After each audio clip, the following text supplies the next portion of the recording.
Hey, y'all, you listen to the Gary Owen podcast. Hashtag Get Some. Hey, what's up? This is Gary Owen with the Get Some podcast. You can listen to this on iTunes. Just search iTunes Gary Owen, hashtag Get Some, or YouTube, youtube.com/Gary Owen.com. Back in Cincinnati for this episode. I feel like I'm in the old neighborhood. I had a show at the Taft Theater on Saturday. Thanks for everybody that came out. It was a good show. So I just stayed like 3-4 days extra. Tied some loose ends around the city, basically. My dad's back for all the potheads out there. Hello. I think I've created a fucking monster. Probably so. Because he's getting stopped now. Didn't you get stopped at the casino or something? Yeah, somebody wanted to get the selfie with me. That was kind of cool. I just smiled. I can't remember if I was stoned or not. Yeah. I don't know what My dad doesn't call to say, he doesn't call randomly like, how you doing or what's going on. It's, hey, when are we doing the podcast again? That's when I know. I go, create a fucking monster. No kidding. Feel left out. I miss it, man. Really I miss it. He's like a crackhead. I miss it, man. Oh, man, come back, please. I need my fix. So before I get into the Bengals and my show at the Taft, since I've been gone, last couple weeks I got cast in a movie called Undercover Brother 2. So I've been in Atlanta filming. So I left my house in California and I had some clothes in the dry cleaners that hadn't gotten out. And I knew I was going to be gone for like 2 weeks. So I asked my wife, Kenya, I was like, can you send my those clothes out of the cleaners and a couple belts? I forgot to pack belts. I said, can you just send them to Atlanta? You can do ground. I don't care. You can be there whenever. I'm here for 2 weeks. So my wife sent them. She kept forgetting. And then she sent them USPS, which as soon as I heard that, I went, fuck. Yep. And sure enough, still ain't got the package. Still ain't got the box. Nobody knows where it's at. I did a rant on social media. I tried to use my quote unquote celebrity to get the hookup. So sure enough, 10, 15 people reached out. What's the tracking number? I'll try to track it. And at first I was like, I don't want to just get my tracking number out. I don't know who these people are. So I went to a couple people's social media pages. And one guy was legit. He clearly worked at the Postal Service. And he checked it with his manager. They checked it again. They went. They did a thorough run through the building. And he said it got scanned in at 8:27 a.m. on December 7th. I was supposed to get it that day before noon.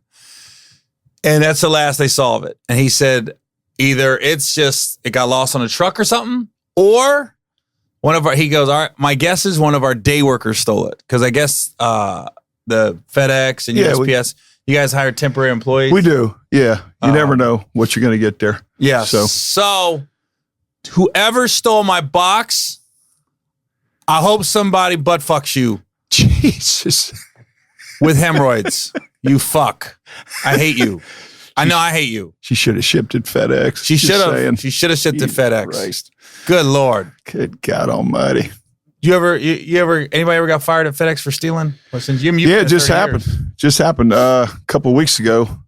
Somebody was stealing jewelry, and I don't know, they made $4 or $5 grand on about $35,000 worth of jewelry. So we got them. We got bad apples, but they how do you find them? I don't know how this guy was a little shady. I mean, I know the guy. He was a nice enough guy, but he's a thief. What are you going to do? I mean, it looks bad for the whole damn company.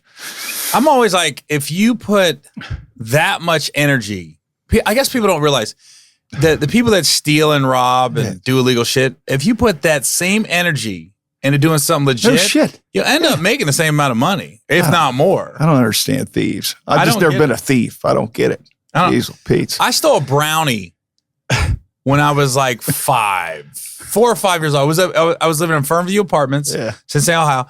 And I went in and I vaguely remember it's like the TV going on off because I was so young. It had to be 4 or 5. I just remember I asked my mom for that brownie the whole time we was in that store. It was a King Quick. And I kept asking, damn, Mom, can I get a brownie? Can I get a brownie? It was good. So I just grabbed it. And we went in the car, and the guy was like, I think your son just stole a brownie. And mom was like, what? She goes in the car. Here I am just looking at her with this brownie like, yeah. So I had to go back in, apologize, everything else. I was like, I think that's the only thing I've legit stolen is a brownie when I was 4. Okay, I'm letting the count back on this. In high school, I remember a bunch of us was at a frat house, and we went upstairs, and this is in Oxford, Ohio, and this guy had all these polo shirts, and I thought polo was like Gucci and Versace. Yeah. And we took those polo shirts, they're all in hangers, because the guy was being such a dick at the party, because it was like his apartment and stuff. We threw all his shirts off the second floor onto the first floor. They just landed. Oh, so cool. It went from, and we shouldn't have, it was his place, but I'm 16, I think. And we went from throwing the shirts off, somebody goes, hey man, those are polos though. So then everyone's like, we should probably keep them. So we go downstairs, grab like these 10 polo shirts, and between the 4 of us, we dispersed them, right? The guy shows up at the high school on Monday. You fucker stole my shit. And I'm like, and here's the bad part. He blamed the black kid. Oh, Jesus. What a shock. Hold on. Yeah. The black kid was with us, but there was 4 of us. Oh, and the black kid was just along for the ride. It wasn't his idea. So we ended up like, we was like, I don't know who took it, but we can get it back. That's what we said. So we took the shirt Saturday. He had him back Monday night. Yeah, I bet.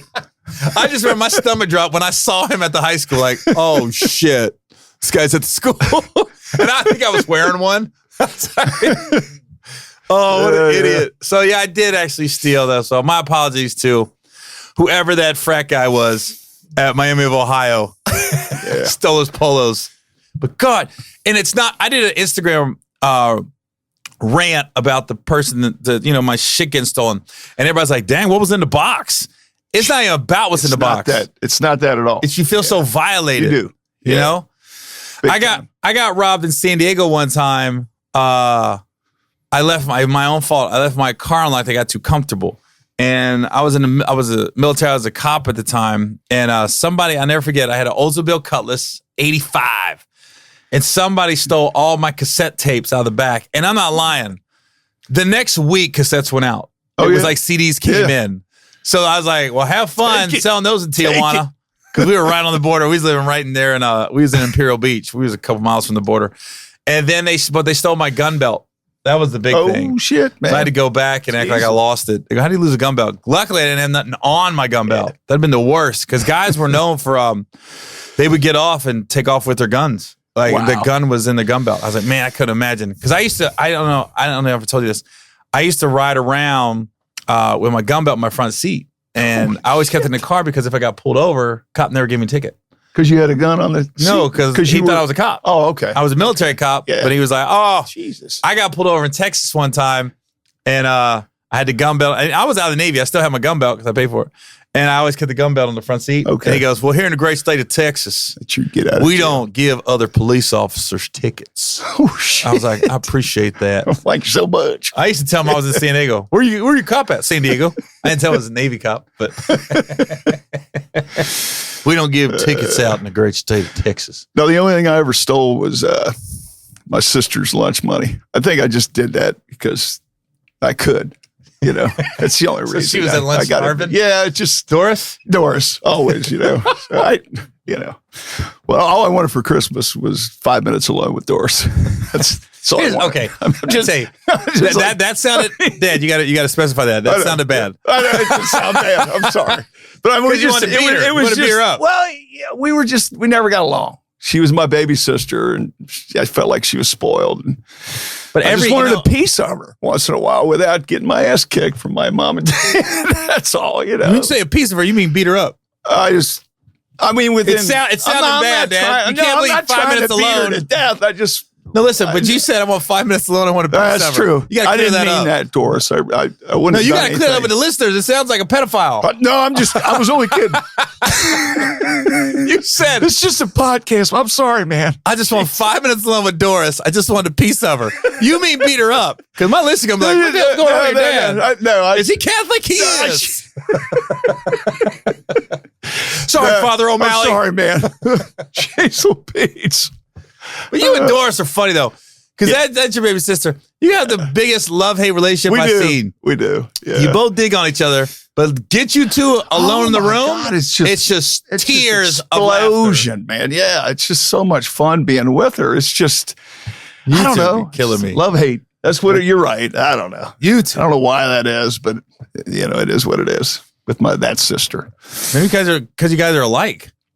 I think that's it. I think you might be right. Yeah, you're exactly too much alike. Yep. You guys be killing me, right. man. Yeah. Doris. Oh, your dad. Oh, Doris. And I like both of you. I stay out of it. You do. I like hanging out with Doris. Yeah. I like hanging out with you. And I was like, when you guys be like at each other's you're never at each other's throats, but when you guys be like, yeah, your dad did this and Doris did this. You told me one time, because we were going through, love-hate thing, and we were on the outs. And my mom was on her deathbed. So we meet in the parking lot. You're there. And her and I just busted out laughing like we always do. And you came up and said, so you guys on the outs here or what? I mean, Jesus. Dude, you guys get together. True. You can't get a word in. You're just dying. Yeah. Because I guarantee you she thinks you're the funniest guy on the planet. No doubt. Yeah. Doris thinks. She always says that. You know? All right. Well, and she is a captive audience with you. She is. Because she laughs at all your jokes. She does. I don't have to do anything. But when you guys aren't together, it's crazy. When you guys aren't together is when you don't get along. I when agree. you are together, you do. So just move her in. I should just, that's the key. I'm moving in, Doris. Here I come, baby. Now, speaking of crazy family dynamics, so I got a brother that's in prison right now. So a couple years ago, I'm not gonna say his name, but he sent a nasty Facebook post towards me, right? All BS. And crazy part is he sends this nasty Facebook message, and I don't know what the goal was, but so he's basically saying I don't like you, Gary. I can't stand you. So I'll get on Instagram and I'll search my name sometimes. Like after a show, I'll search because I like to repost people's messages. So I searched Gary Owen, hashtag Gary Owen, and this picture popped up, and it was my brother and this girl. And the girl said, this guy is Gary Owen's brother, and he showed me proof. They got the same mom and not the same dad. And they go, he's pretty funny too. So I was looking at it, and I looked at the date, and it's weird how sometimes I'll pop it later. It was from February of 2017. Now, my brother wrote that nasty message New Year's Eve 2016. So this is basically a month and a half after he wrote that nasty message. So I was trying to figure out, so you hate me, you can't stand me, but you're still using me. Yeah, so he likes the celebrity part of it. Yeah. So he doesn't need me. And I think it's gotta stink to think that you're almost like your self-esteem is that bad that you have to be like, okay, I can use Gary's celebrity to meet people, but I don't want to mess with Gary. I don't want anything to do with him. Yeah, it's bad. It's so weird. It is weird. It doesn't make sense. It's a weird dynamic there, big time. That nasty message, and then still be saying, yeah, I'm his brother. I'm his brother, though. Yeah, you can't. That's just, it is, he's just, it's so look weird. where he came from. we don't go into that. But no, I don't care. So, okay, enough on the USPS and the thievery and my dad's great love-hate relationship with my Aunt Doris. Love you, Doris. I went to the Bengals game on Sunday. Yeah. And I wasn't going to go. And then I realized I had a buddy fly in town. So before I got cast for the movie, I was coming in town like Wednesday to do press. And then my show was Saturday at the Taft. And then I got cast in this movie, and I couldn't get out until Saturday morning. So I had a buddy fly in Friday from LA, and we had already planned the weekend. We're going to hang out Friday, go to my show Saturday, go to the Bengals game Sunday. So he came in town, and I went, I didn't really want to go, but I felt obligated because he was in town. Yeah. Jesus. So shouts out to Frosty Rucker, who was on my podcast a couple months ago. He left us tickets. We was second row, right behind the Raiders bench. Yeah. Jeez. Right behind the Raiders bench. I thought we were, and I even told Frost, I said, man, I can go buy tickets because I was just going to buy nosebleeds and walk down. There were so many empty seats. But when I saw tickets, I go, dang, second row? Jeez, dang. Nice tickets. So we go to the game, and it's just, at this point of the year, you're rooting for the Bengals, but not really. It's almost like you're rooting for stats. Yeah. Like I want Joe Mixon to get 1,000 yards. I want Tyler Boyd to get 1,000 yards. But deep down, I'm like, I kind of don't want him to win because I just want I know draft it sounds picks. bad. Yeah. I'm looking at the better draft pick. So it's kind of a weird dynamic. Yeah, like the Raiders scored. The Bengals went up 17-0. The Raiders scored, and I went, all right, come back now. Come on, Raiders, come on back. Yeah. Oh, we're just they stink, Gary. My God. They're not gonna. I don't know. They just need a new coach. We need a new coach. Marvin's got to go. I mean, he's worn out his welcome here, and we'll probably have him next year because they won that game Sunday, so we'll probably have Marvin next year.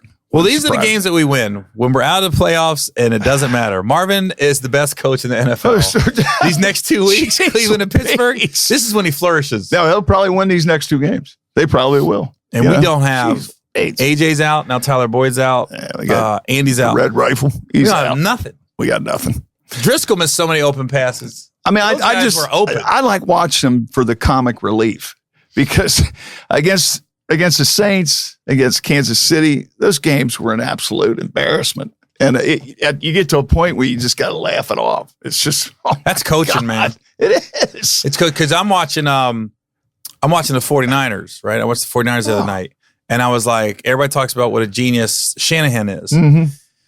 And once he got that new quarterback in there, and everybody I've talked to in the league, they go, that system, it's hard to fail. Whatever his system is, I mean, you saw what he did with the Falcons and how far they've fallen since he left. Matt Ryan. Oh, yeah. He had those guys humming.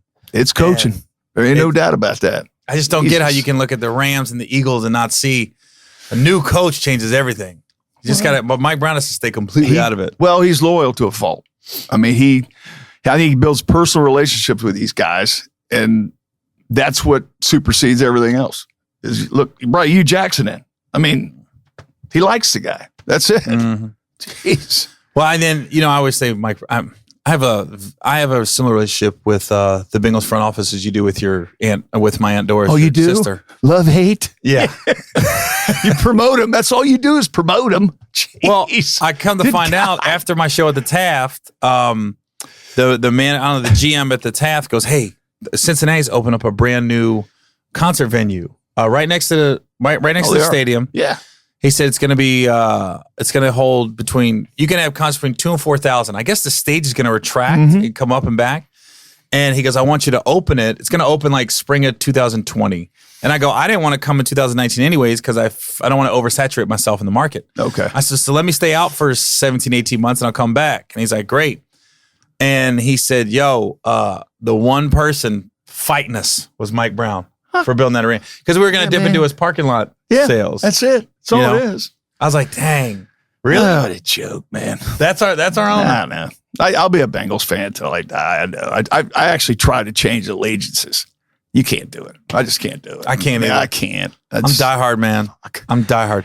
I remember a couple weeks ago on the podcast, I was looking at our schedule. I go, the last weekend's Pittsburgh. That could be for the division. Yeah, baby. So much for that shit. So much for that shit. They'll be sitting their starters, Pittsburgh. I did say though, like 3 weeks ago, I said we're either gonna be 9-6 going into Pittsburgh, or we're gonna be 6-9, and we're 6. It looks like we're 6-8. Yeah, but I think Cleveland's gonna. They got Baker's humming. He is. That's unbelievable story there. What? Hold on. Wow. What happened? Coaching change. Wow, he flourishes. What a shock. Take notes, Mike Brown. Good God. But I'll tell you on a side note, enough about the depressing part of the show, the Bengals. It is depressing. I've been watching a lot of University of Texas basketball. Because there's a kid on there, Jackson Hayes from Moeller High School here in Cincinnati.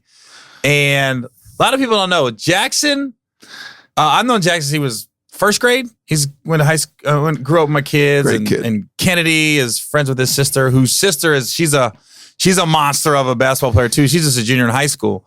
But a lot of people know Jackson only averaged like 1 point his junior year at Moeller. He didn't play that much. And he's about 6'6", 6'7". The summer going in, his junior to senior year, he played on the AAU team. So he's going against that Zion Williamson, that freak of nature from Duke. And Zion went up for a dunk and Jackson pinned it against the backboard, like bing! And everybody went, some talent. Who the fuck's that? Yeah. That's when every college went, who the fuck just did that? Yeah. And so he started getting offers, and he started growing.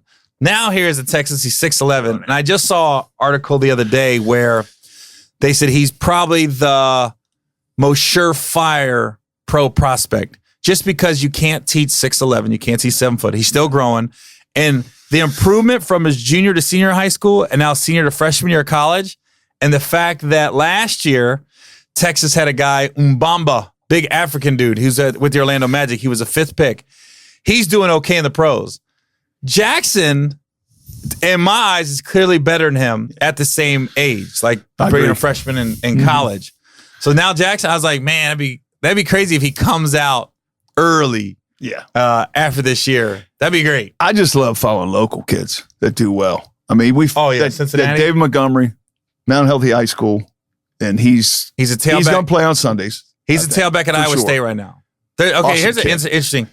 David Montgomery, his dad took care of your dad, my grandpa. Yeah. When he was in the hospital, he was, he had cancer. He was just kind of like fading fast. Yeah, just fading away. Basically, your body just kind of shuts down. Yeah. But David Montgomery's dad was always taking care of him at the hospital. Well, orderly and helping out and stuff.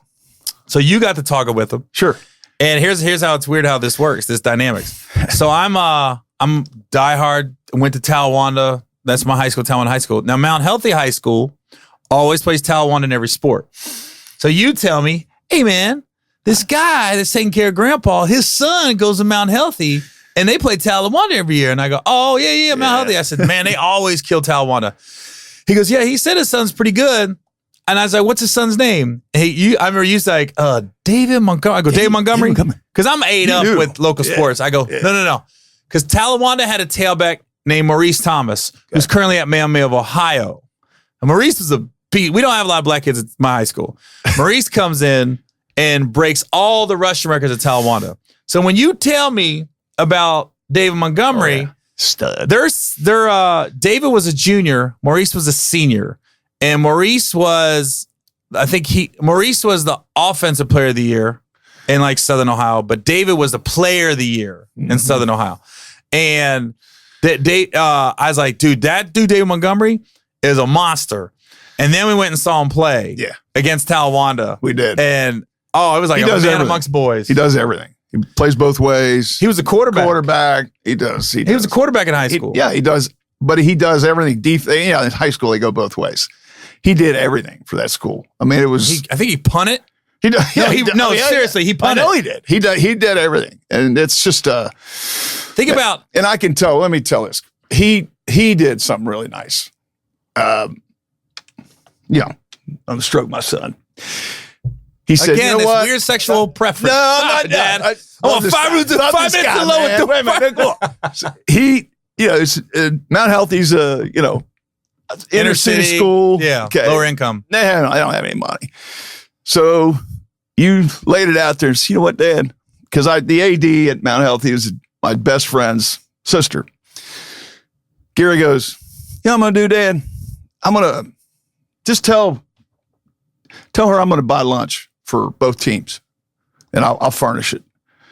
So I jumped on that, and it happened, and it was just a good thing. It was a very, very nice thing he did. Bought lunch for the high school. Well, here's what happened.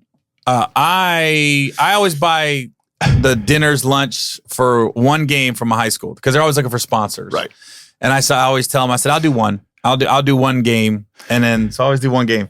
Well, then they were playing Mount Healthy. We were going to games, so I was just like, well, I can just do both teams because you said they don't. A lot of times the kids don't know where they're going to eat for the game. They don't. Here's what's funny. So I call my coach. Now my high school, almost all white kids, farmers and everything. The coach said, and I love the coach Talawanda, but the coach goes, I said, I'll just do Jimmy John's. He goes, well, I want the boys to have, a little health, blah, blah, blah. So I was like, oh, did you just shut down my meal? So I ended up getting Talawanda spaghetti and salad for the game, right? All right. Mount Healthy said, we don't give a shit. We don't give a We don't damn. care what the food is. Now, how they took them Jimmy John's and them chips, They ate were that, gone. and beat the shit out of Talbot. Oh, yeah. Oh, they did. They beat the shit out of them. I was like this. I should So have much ate for that Jimmy John's. So much for that healthy food. Them kids ate that. Oh, my God. It was a nice gesture, man. Those kids, especially from Mount Healthy, like I said, Tina said, man, those kids don't even know where they're eating sometimes. They don't have enough food. You doing that for them, it meant a lot. It really did. Yeah, shouts out to Jimmy John's for the discount. Okay. When you call in, it's like, I need 52 sandwiches with chips. Just mix them up. I don't care what the flavor is. I don't care. But here's the crazy part about, speaking of college football and pro football. Southern Ohio especially, and I don't know how it is in other parts of the country, there's a long history of quarterbacks not going to big time colleges and the NFL, but not as a quarterback. Because look, we're talking about David Montgomery right now at Iowa State, who we think is going to play on Sundays. He will. So he was a quarterback at high school. Then you got Spencer Ware, the tailback for the Chiefs right now. He was a quarterback at Princeton High School. He went to, where did Spencer Ware go? Spencer went to LSU. Went to LSU, and then you got Braxton Miller, who started out as the quarterback at Ohio State. He was a quarterback at Dayton Wayne. Then he moved to wide receiver. I believe he got cut this year, but he was with the Texans for a couple years. Jalen Marshall was a quarterback at Middletown High School and went to Ohio State. He switched into wide receiver, and then he was with the Jets. But I think he got cut this year too. But he was with the Jets as a punt returner wide receiver. It's like there's a long history of these quarterbacks out here that switch over. Yeah, you know, even I brain farted. I don't know. Somebody else did too. I can't remember. Man. I can't remember. But yeah. So we was talking about the Bengals. My package gets my show at the Taft and coming home. It's awesome, man. Awesome it was show. It really was. It was crazy because when I booked the venue and we booked the date, I didn't know there was like a Christmas pageant. Or they have some children's theater stage has a Christmas program every year around this time at the Taft. I didn't know that. So my stage looked like they built this beautiful Christmas stage for me. God. It was beautiful, man. When I was on stage, it actually was dope. Festive. It looked dope. It was all festive and stuff. And it was funny because I was going to film it.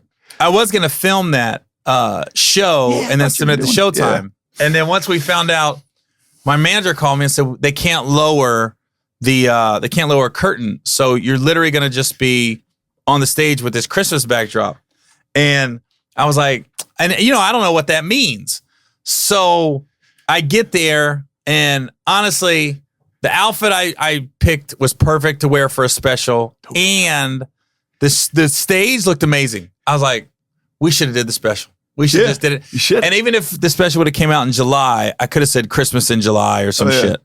And the audience was right in the pocket. Oh my God. It was awesome. It was right in the pocket. Like I got on stage. Sometimes I have to tell guys when they bring me on stage, I go, don't have people stand up. I hate that when I have a host be like, no, you got to get out your feet.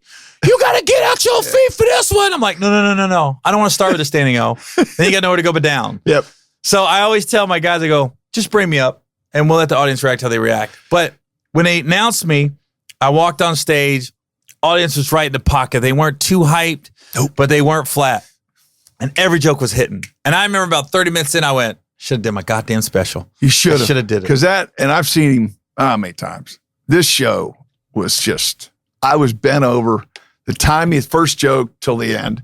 And I brought a friend of mine's son who just big fan, got to meet him backstage, all that stuff. And that kid was like kid in a candy store. He kept going. I know Larry Quinlan, he kept saying, what does he think of this shit, man?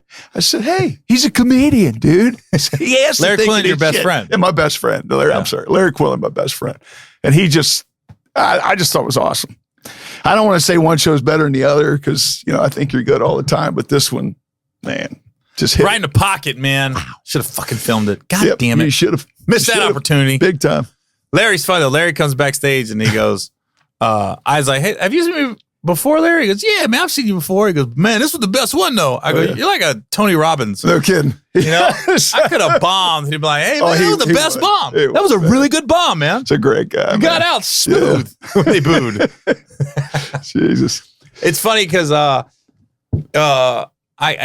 sometimes it's weird. Like I had an opener for a while. I don't want to say his name, but I had an opener for a while, and I let him go, and that happens in this business. You have openers, and sometimes it's a combo of you want to push them to, because I didn't want to just be my opener for the rest of my life, and it was getting to a point where my old opener was an alpha male, and I'm an alpha male. Mm-hmm. So our personalities were they were grinding on each other, and it got to a point where we just weren't beneficial to each other on the road. Like and I'll be the first to admit, I would show up and not really be excited to see him. And I felt that coming from him too. Mm-hmm. So I let my opener go about 7-8 months ago, and I got a new opener now, which happens in this business. And honestly, if you're opening for somebody as a comedian for over 6 years, it's time. It's time to move on because you got to become a headliner yourself, or you got to learn how to grind yourself. But whenever you let somebody go, it's not always going to be smooth, right? No. There's going to be some bitterness there, and you know, wonder how you handle it. So I've never, ever said anything bad about this person on social media or anything. And I still keep tabs on him, and from afar, I'm rooting for him. I follow him. Yeah. I mean, he's still friends. I mean, I don't, but I understand a business. I totally get it. I totally get it. Well, he's done a couple digs on social media at me, and it shouldn't bother me, but I'm like, why is he doing that? It's bullshit. Like somebody asked on his page, they said, are you still on the road with Gary? And he said, who? Like Gary who? Like, I don't know who he is. Man. And I was like, and there was another instance where I was looking at his page, and somebody goes, when you come to Cleveland, man, because that white boy ain't funny, and you're funnier than him. And it clearly, I'm a little awkward with fans sometimes. If you approach me really loud and obnoxious, I kind of back up. And the guy goes, I met Gary. Gary was an asshole, thought he was too good, but you was cool as shit. He goes, you got to come to Cleveland without him. And then he chimed back, done deal. And I was like, why are you responding? Come on, man. So it shouldn't bother me. But grapes. I'm also feel like I should address it on the podcast, because I'm like, I think sometimes people need to you got to remind people how much you did for a person. Like, absolutely. I never took a dime out of his pocket. Mm-hmm. I basically was his agent too, because he's not on the road. If I'm not on the road, he just had to wait for the phone call. Be like, hey, we're in Milwaukee, we're in Seattle, we're in LA, we're in Atlanta. Then he just got to show up. And I saw the progression too. I mean, and we're not mentioning any names, but I saw you pushed him a little bit to get better. Right. It's just, and he did. He got way funner. I saw before after. Way funner. So, and he was always good to my family and everything. So I'm not gonna badmouth dude, but I'm like, God dang, dude. I think sometimes you just forget. You forget.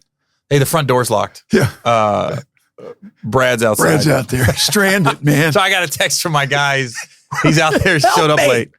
I just think sometimes people forget what you accomplished together, right? And what you, how you try to build with each other. But I when I let him go, I knew it'd probably be some tension. But here it is, 7-8 months later, and when you make a response like that, and I see it, I'm like this. I'm like, dude, you got to respond, Gary. Well, you don't have to respond. Yeah, you just want to remind him, like, dude, come on, like we built something together. Don't burn that bridge. Come on, man. I never have ever told a club don't book them. Never said anything bad about them on social media. I'm not saying anything bad about them now. I'm just like, dude, just remember how much we did together. Yeah. Because it did put quite a bit of money in the dude's pocket. Yeah. So there's just no reason to respond. I don't know. Now here I am responding. The wisdom of me getting older is you don't burn bridges like that. You just don't. There's nothing positive going to happen out of that. It's all going to be negative. Mm-hmm. So that who got me. I was like, really? Yeah. Really? Because then it led to, you ain't getting along anymore or everything. Because even when I'm on the road and somebody asks, where's he at? Because he opened for me for 6 years. I'll just be like, he's doing his own thing. That's all I say. He's doing his own thing.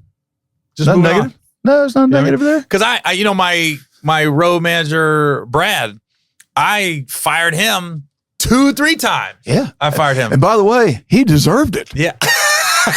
I'm just saying, man. Well, he did. Because Brad, and hey, look, I'm going to bring Brad on next week. I'm going to bring Brad on next week's podcast. But Brad, he needed to get pushed though. My road manager was, he was in it for the party and not the work. And, being a road manager for me at the time was a part-time job. And Brad was treating it like a full-time job. Right. And Brad's like the best painter I've ever met in my life. He can nicest guy in the world. Jeez. And so I said, dude, your painting has to come first and being the road manager second. So if you can't make a weekend, you can't make it, And because a lot of times the comedy clubs, they kind of run by themselves. Where I need Brad the most is on theater dates. Right. When you got a lot of moving parts. Comedy clubs got waiters, they got security, they got a GM. They're waiting on you hand and foot. So comedy clubs kind of run themselves. Right. But theaters, you need somebody there they got to meet with the GM. If you got merch, they got to be like, where can I set this up? Everything else. So that's where I need them. But I just told him, I said, dude, your painting has to come first. Now look, Brad's got a flourishing, got his own business in Atlanta. Yeah. You pushed him too, man. Yeah. He's killing it. I've introduced him to numerous white women. He's got laid. Sweet Jesus. If it ain't snowing, Brad ain't going. We love you, man. So when he fired you, I thought you was an asshole. I'm just saying. Now you're back. Yeah. So I like Brad. You. They don't know that they don't know Brad's in the room. Okay. My dad is literally doing the podcast like there's an audience here. Okay. There's a live audience in my dad's brain right now. I don't know what he smoked before he got here, but he is performing for an audience.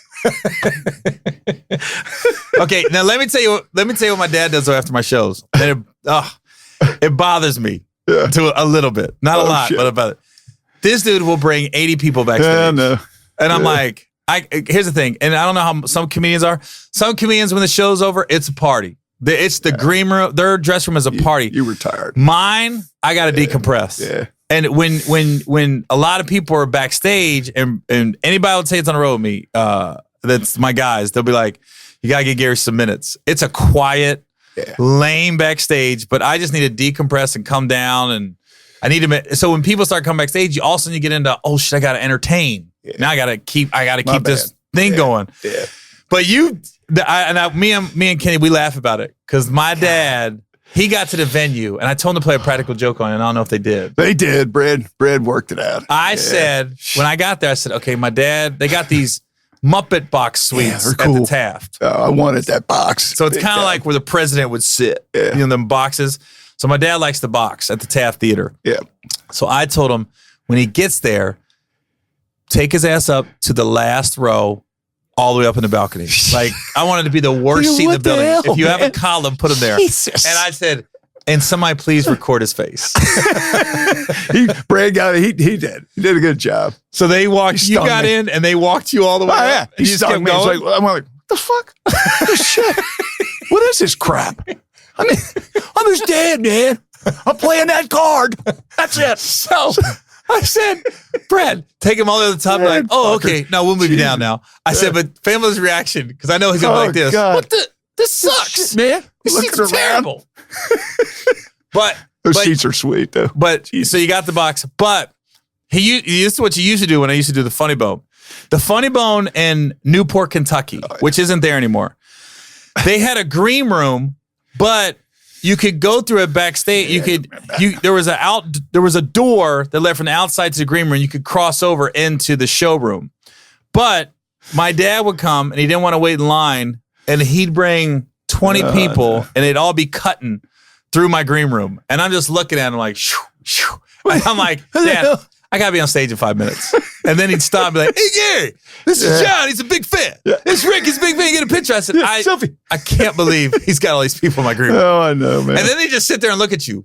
Yeah. Because they don't really know what to say. Say something funny, man. Say something funny. Right. Come on. They don't know, and you're just sitting there like, Dad, stop bringing all these motherfuckers backstage. Oh, I know, man. But it was funny because I saw all them people come and I go, oh no, they're still coming. I know, man. I had about Yeah, 20, I guess. They came back. And Brad, first, he was like, all right, come on. Yeah.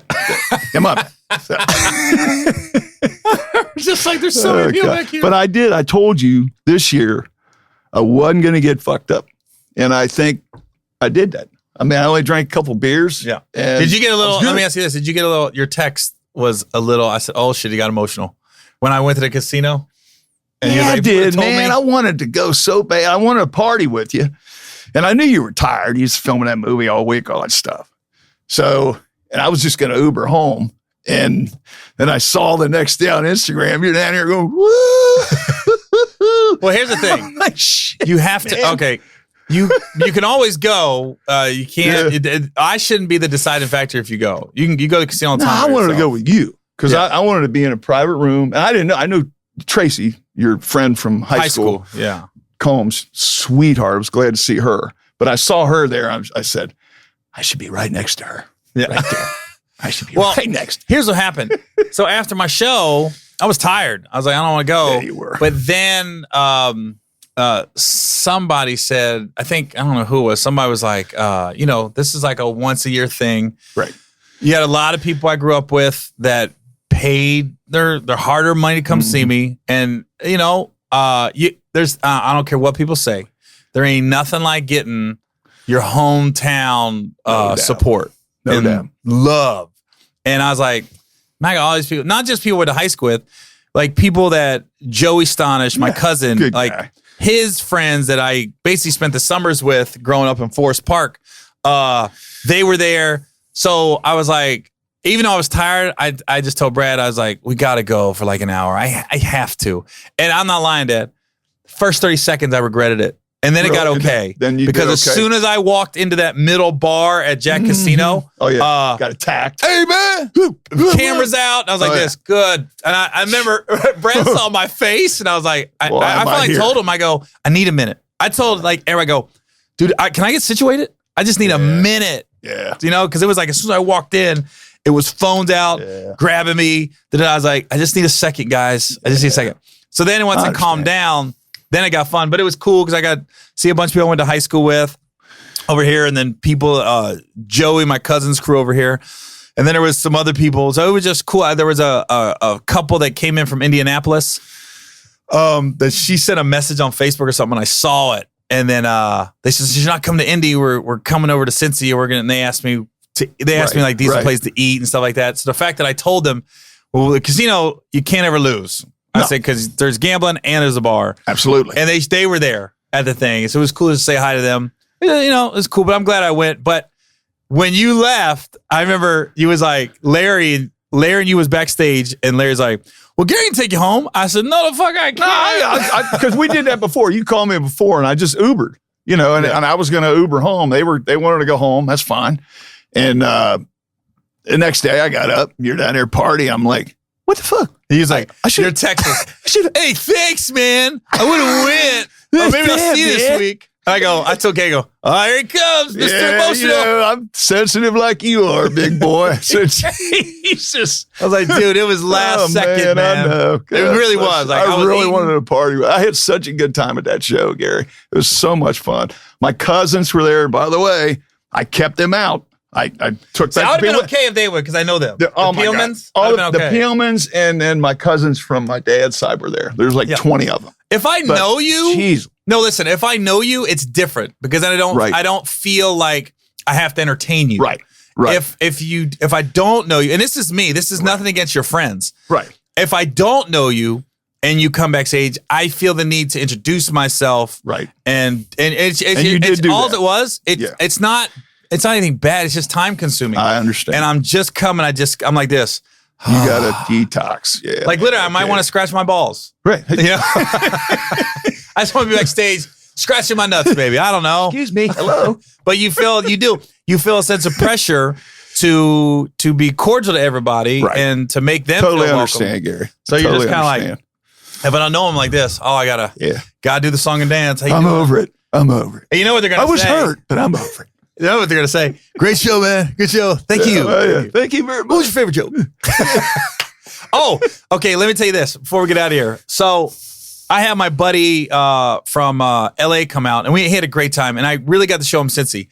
I think I gained 10 pounds because we went to every major Cincinnati establishment. I wanted to, dude, we did White Castle. Ooh, yeah. We did White Castle 2 a.m. because that's the only time you're supposed to eat them. And I felt that shit. I felt it. Food that keeps on giving. Man. I was like, holy shit. That was my once every 5 years. I'm still bubbling right now, percolating. I'll bet you. I can tell. So we go to the Precinct. I want to take him to the Precinct Steakhouse, right? So we go there and we're eating. And the guy next to me is at a table, and he was one of those guys that was, I don't know what he was, but he wanted people to know he knew people and he was a big shot. Okay. Because our waiter came, and the waiter is, you know how they do steakhouses. He's spending 10 minutes describing a steak. No, it's less fatty, and we suck the air out of it and we air dry it, and then we put Christmas ornaments on it and we soak that in, so it's a real Christmassy feel. And then we soak it in pine and olive oil. And then I was like this, dude, can we just eat? So then the guy goes like this. The guy literally sitting there, and he's got 2 people from out of town that he's eating with. He goes, so how long you been here? And the guy goes, well, I've been here at the Precinct for 17 years. He goes, so you know Tony Ricci? Yeah, he's a good friend of mine, Tony. And he goes, yeah, well, I never worked with Tony. Yeah, he's doing well. Tony's doing well. He's opened up like his 4th restaurant. Oh. This waiter didn't ask about Tony Ricci at all. He's, yeah, it's doing real good now. Yeah, so great. I just saw him like 2 days ago. So Tone. If you're his friend, you call him Tone. But you probably know Tony Ricci back on Tone. And so he just, the whole time, he's telling the people what to order, and this is good, right? And they ordered a lot of food. So he had a big check. Then right as we're getting up, he was in our conversation. He goes, so what do you guys do? I heard you guys say Backstage. And then we're all like, we're comedian. You know, Brad and my buddy Steve, they was like, oh, he's a comedian. So he heard comedians, and he goes, oh, okay. So where you guys at? And we was like, we was at the Taft last night. And he goes, oh, okay, good turnout? Yeah, it was packed. It was a good turnout. So then he, another small talk. So who's the headliner? I go, I'm actually the only comedian at the table. Oh, okay. What's your name? Gary. And he goes, okay, I'll look you up. And then he goes, then we're leaving. We stand up, and there was a black guy that worked there. He recognized me. So the guy goes, hey, I guess you are pretty popular. He goes, so you're a comedian, right? He goes, come here, man. Come here. Let me tell you a joke. Come here. And I got my jacket on, and I go, are we doing this right now? And I go, he goes, you don't want to hear it, do you? I go, I don't. No, I literally, in front of the rest, I go, I don't. And he goes, you don't want to hear my joke? I go, I don't want to hear your joke. I go, I'll be honest with you, sir. I'm going to give you a fake laugh, and I probably heard it. Yeah. And he goes, I can't help you, dude. This is what he says. Jesus Christ. All right, man, take off. You good. Yeah, like, he let me go. Adios, man. All right, man, go. Oh, fuck. It's like, Jesus. He called me over like I'm his child. Yeah. Come here. No. Come here. I know Tony Ricci. Yeah, Tone. Yeah. I call Tony. Tell him how funny my joke is, Tone. It's like, but we get in the car and I go, that was hysterical, Gary. You go, are we doing this right now? I'm not. No, I don't want to hear it. I wish I'd have been there with you. I'd have showed him my 25-year safe driving award. Yeah. Look. Worked at FedEx, man. So, all right, this is another episode of the Get Some Podcast. Note to all the viewers and listeners: do not use USPS. Fucking FedEx. Suck. FedEx. Where's my fucking box?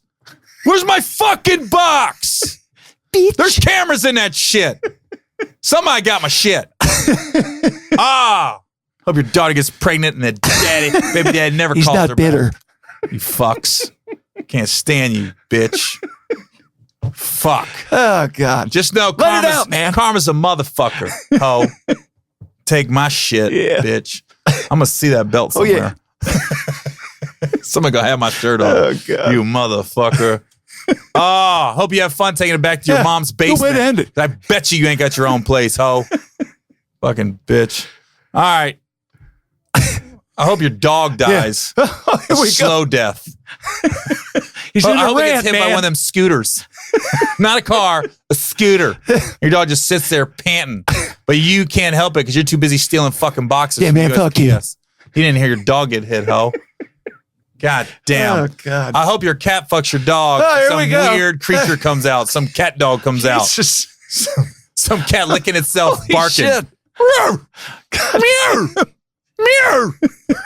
Is that a meow and a bark? Meow. Mirror! What the fuck? Fucking hoe. All right, y'all. This is Gary with the Get Some podcast. If you want to listen to my podcast, just go to iTunes, search Gary Owen, hashtag Get Some.